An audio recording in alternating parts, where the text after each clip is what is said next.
We now welcome on covering the Titans for the AP in Nashville, Teresa Walker. You can find her on Twitter at Teresa M. Walker. Teresa, thanks for joining us. My pleasure. How are you all doing? We're doing well.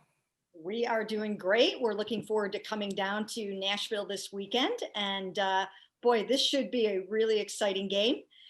So my first question to you, Teresa, is how are you viewing the big running game matchup, Derrick Henry versus on the other side, the Browns' two-headed monster? I can't wait to watch this. I mean, let's face it, we've seen Derrick Henry, and Derrick Henry in the month of December. Well, since he joined the NFL in 2016, no one has more yards or touchdowns than Derrick Henry in the month of December.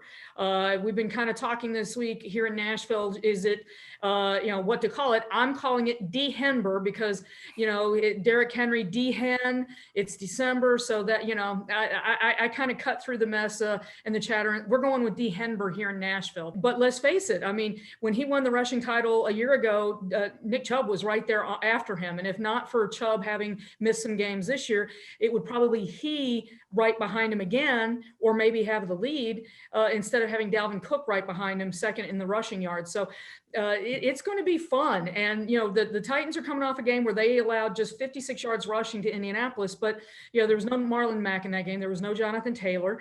So this will be a true test for the Titans defense, but it also will be a test for the Browns defense who, when I was looking them up, gave up 140 yards rushing to the Jaguars last week. So if I'm a Browns fan, I might be just a little concerned, even with Myles Garrett coming back.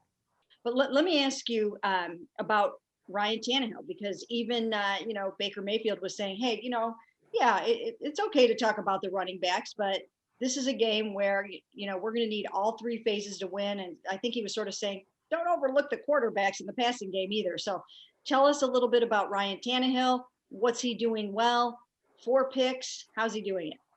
Well, he's doing it by being very decisive, and he's got lots of help. I mean, he's able to scatter the ball all over the place. I mean, there's been games where he's thrown it to 9 different receivers this year, and now he's got Corey Davis and AJ Brown playing well together in recent weeks. The first of the season, either one was dealing with an injury, one was out, back and forth. But now they've kind of put a couple of games together where they both had some big moments and big catches.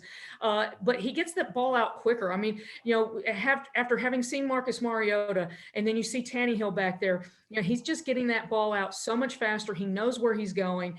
And more crucially, he is putting that ball in positions for guys to keep running once they get it. I mean, you watch AJ Brown, he took a simple crosser in Indianapolis, 69 yards, because Tannehill put that ball so he could keep running instead of leading him into a defender or out of bounds.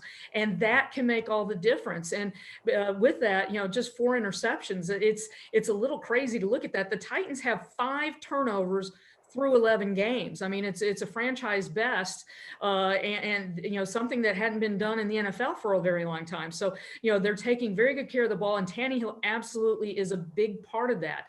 And when there's nothing there, he's willing to pull it down and scramble for it. We've seen him run for touchdowns. He had one in Indianapolis, but he's taken off many a time to help keep defenses off balance. So if you pile up to stop Derrick Henry, the Titans, that's okay. They'll go to somebody else. Now, when you talk about a guy like AJ Brown, how is he? I mean, we've seen the highlight plays the last couple of weeks, but how has he really kind of helped this offense, move forward since he came into the league? And what has he done for this offense? Dan, he has been the number 1 receiver that they've been searching for literally since they moved to Tennessee. They had Derek Mason, although they didn't really tap him too much until the last few years of his tenure here. They had a Drew Bennett, show up at times, but literally this is the guy that they've been trying to find in the draft for so long. And, he plays, there's a cockiness and confidence when he plays, but when you talk to him, you don't get that in that locker room. For a guy who's 6'1", he just plays so much taller. And once he gets the ball in his hands, he becomes fast. He says, my mindset is once I have the ball in my hands, go score. The Titans left tackle, David Questonberry, making his second NFL start, Myles Garrett coming back. What do you make of that matchup?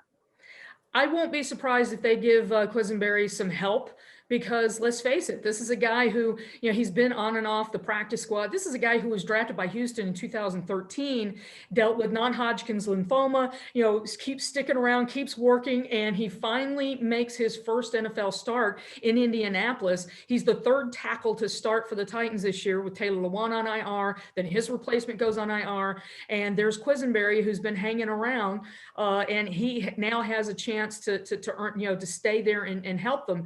But this is where it's going to come down on Ryan Tannehill. Get the ball out quick. And with Harrison out, and the questions about Ward, if they can buy him enough time to get down the field against that secondary, this may be an opportunity for Tannehill to show what he can do. He's done a lot of handing off lately. This might be a game where he has to help them win.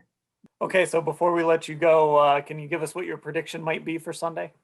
I don't want to sound like a homer, but looking at a team that is 5th in scoring in the NFL and the offense is clicking now the last game and a half, I'm going to go Titans, probably 30-24. I think that's probably how Mary Kay and I are feeling too. I know I'm kind of feeling like I might end up picking the Titans in this one. I won't speak for Mary Kay though. Teresa Walker covers the Titans and a lot of other things down in Nashville for the Associated Press. You can find her on Twitter at Teresa M. Walker. Teresa, thanks for the time. My pleasure. Thank you both.